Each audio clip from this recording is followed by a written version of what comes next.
Welcome to This Podcast is Making Me Thirsty, the number one destination for Seinfeld fans. This is Two Up and Two Down. Here's our producer, Chris, to start us off.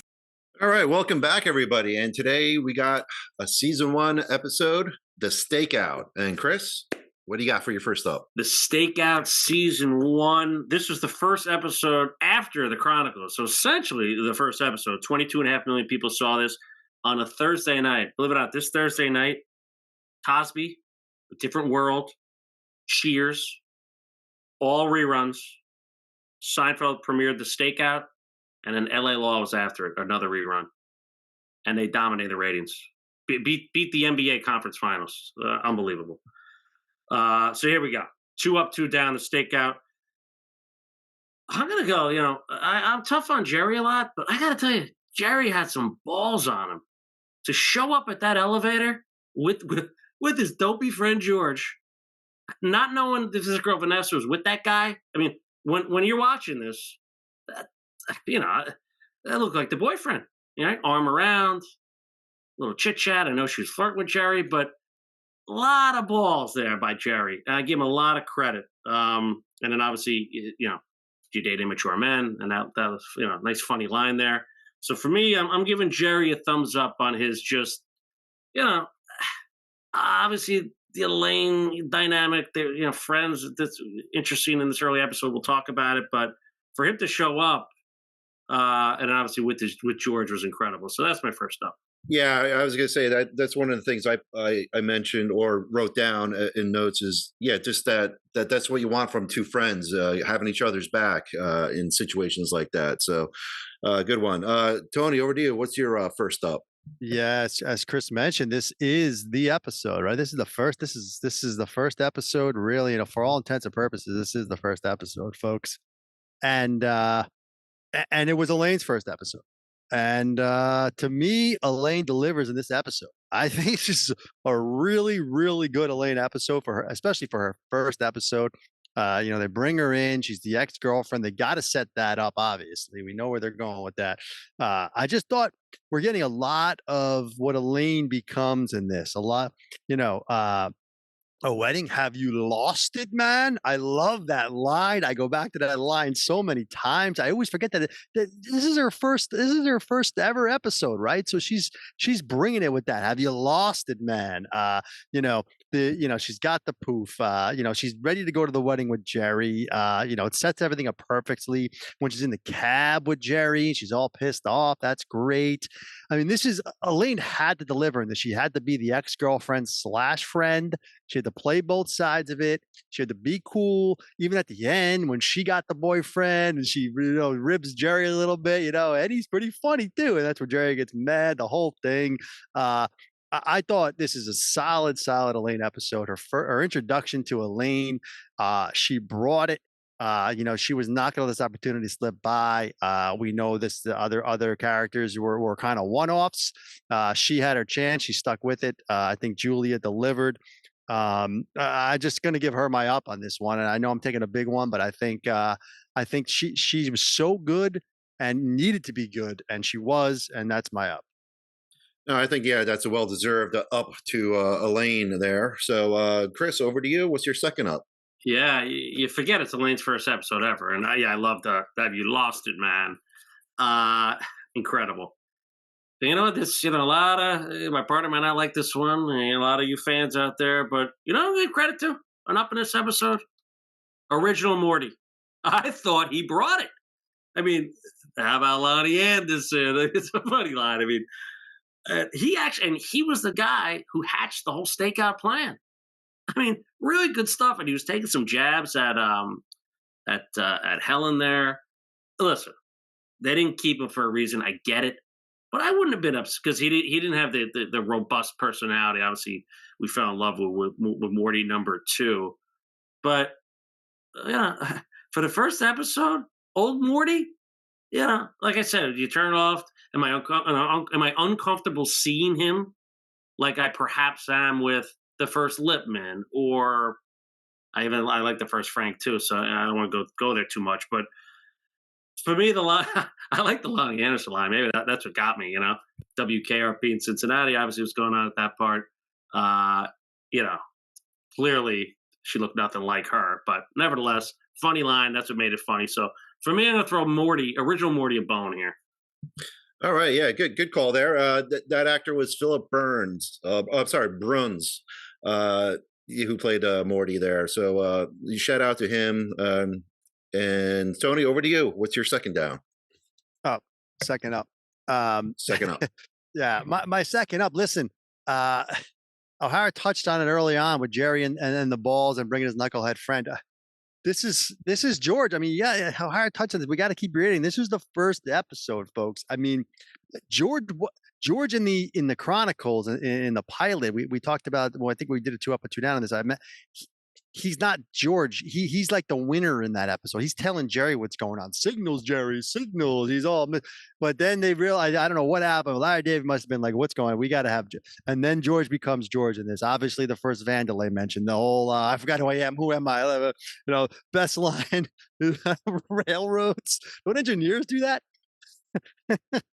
They can, he says. It's just this is George. We're setting the tone for George as well. The loyalty with his friend, the lying, the wanting to be an architect. Obviously, that gets carried out throughout the series. The Vandelay gets carried out throughout the series. But this starts it all.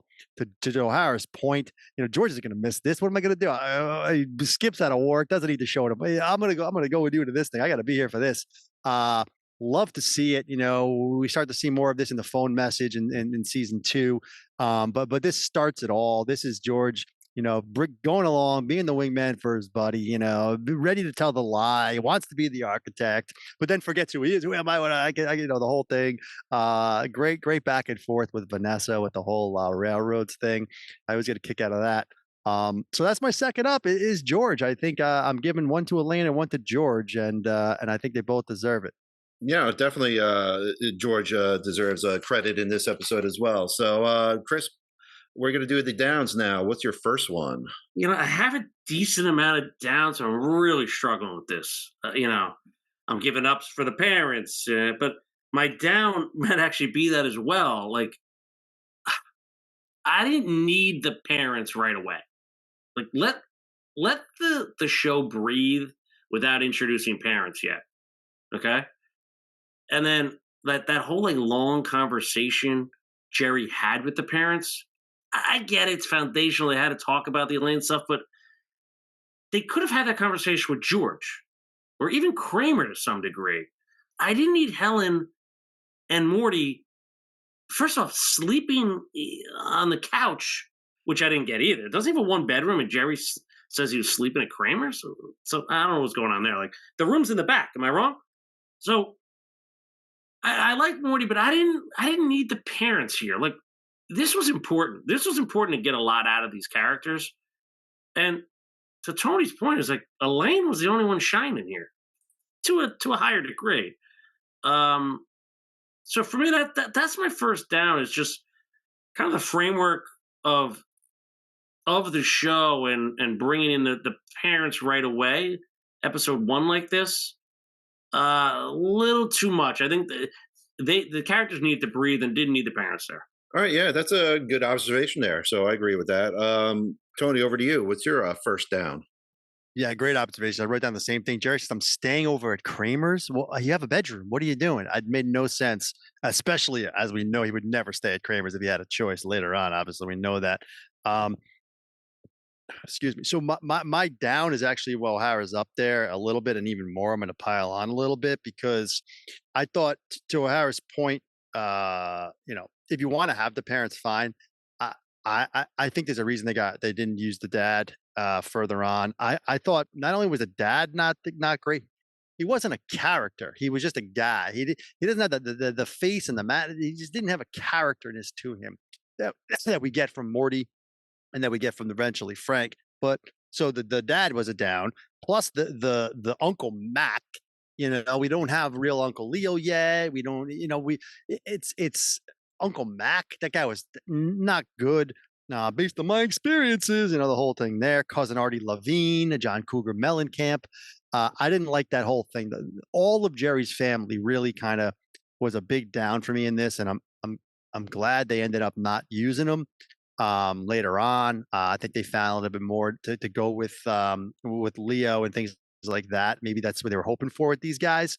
But I thought Uncle Mac and cousin Artie Levine and the dad all kind of brought this down for me.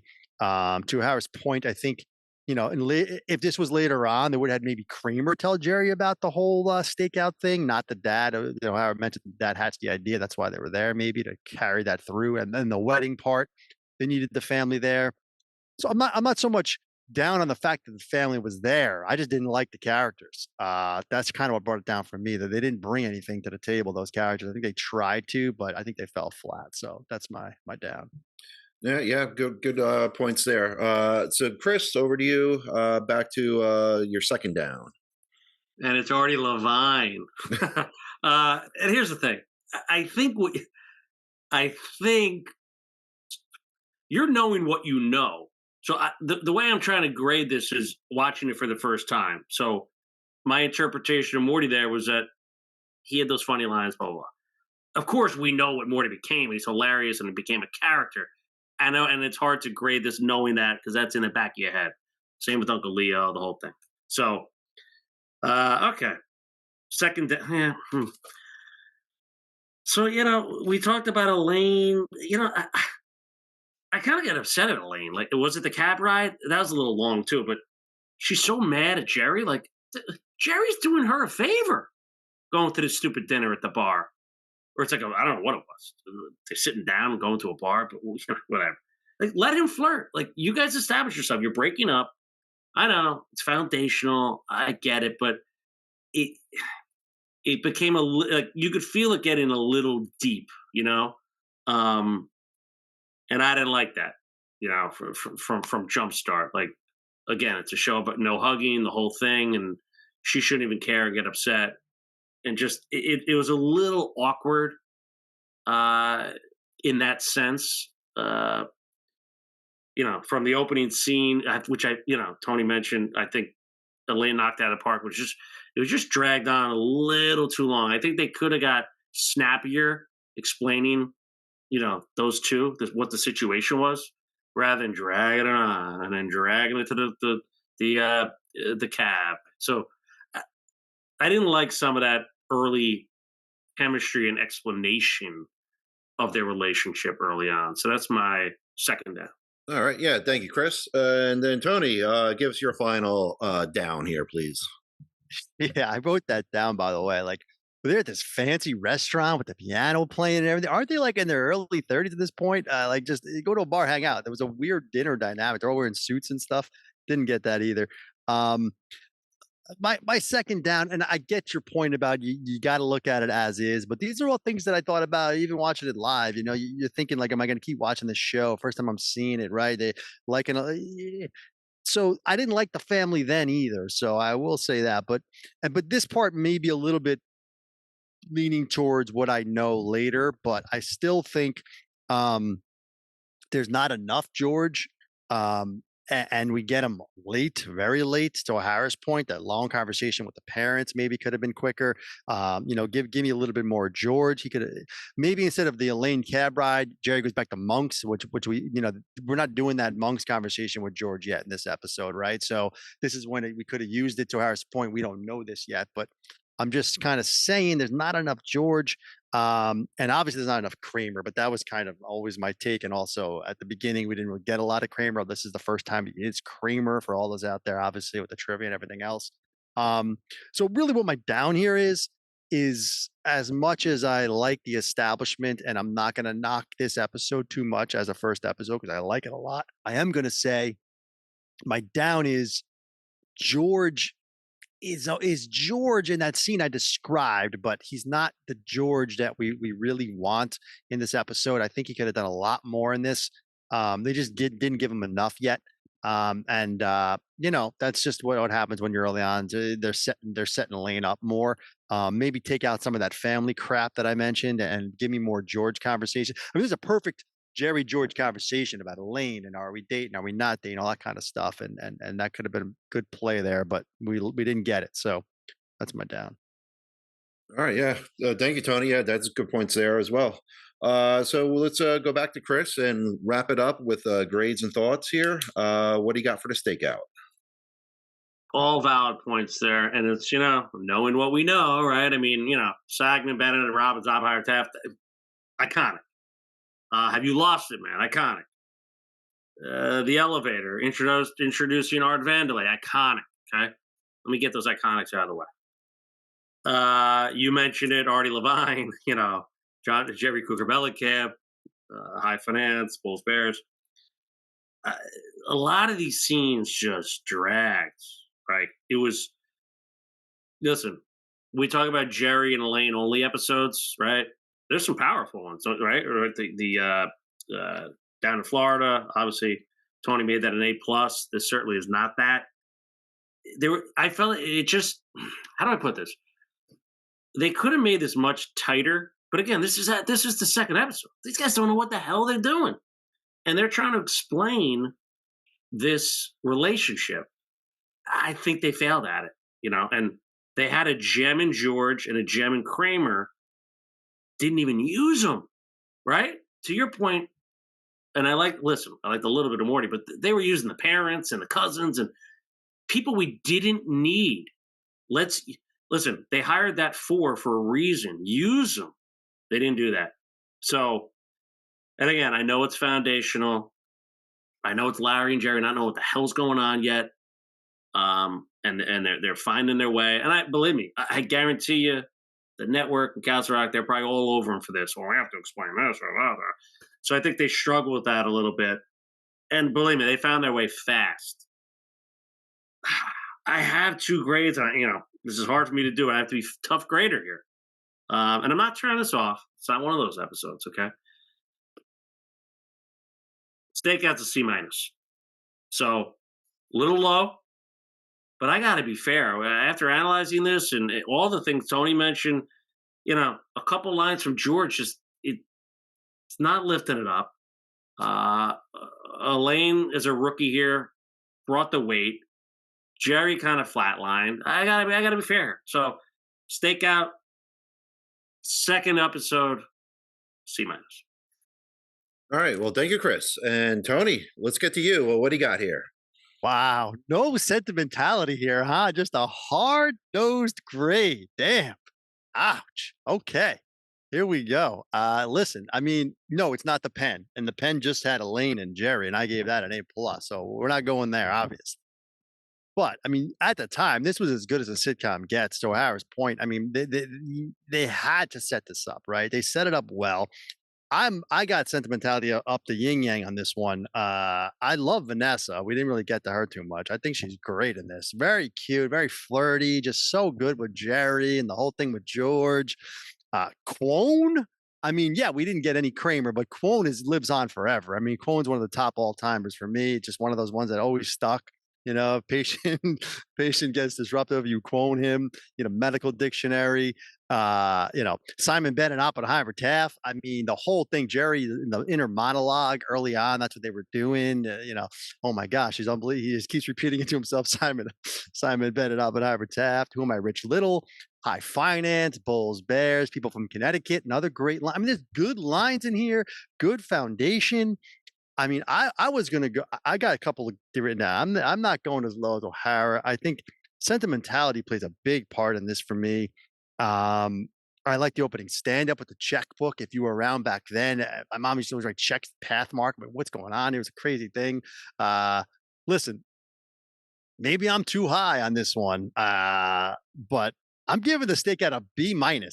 A full letter grade above. To O'Hara's point, I'm not turning it off. I'm thinking in the C range, he's usually talking turn off. I get it though. I see where he's coming from. You're not getting George. You're not getting Kramer. The family was rough. Was a rough go. I think he's a little hard on the Elaine Jerry dynamic. You know, they had to do it. They did it. Got it out of the way. As I mentioned, Elaine was a big up for me. So I'm probably a little high on this one, but to those that sleep on early ones, this is not DF stuff. This is a solid episode, and I'm giving it a B minus. I'm gonna go out on a limb here with the stakeout and go B minus. I think I was in a good mood when I watched all these because I got a lot of high grades written down. Whatever it might be, B minus for the stakeout. Yeah, I certainly agree more with Tony here with a B minus type of grade. But hey, you guys brought up great points. So there, there's going to be people that are going to fall on both sides of the fences with you two. So yeah, I definitely appreciate your comments here, and I hope everybody tunes in for our next episode. So thank you guys, and we'll see you on the next one.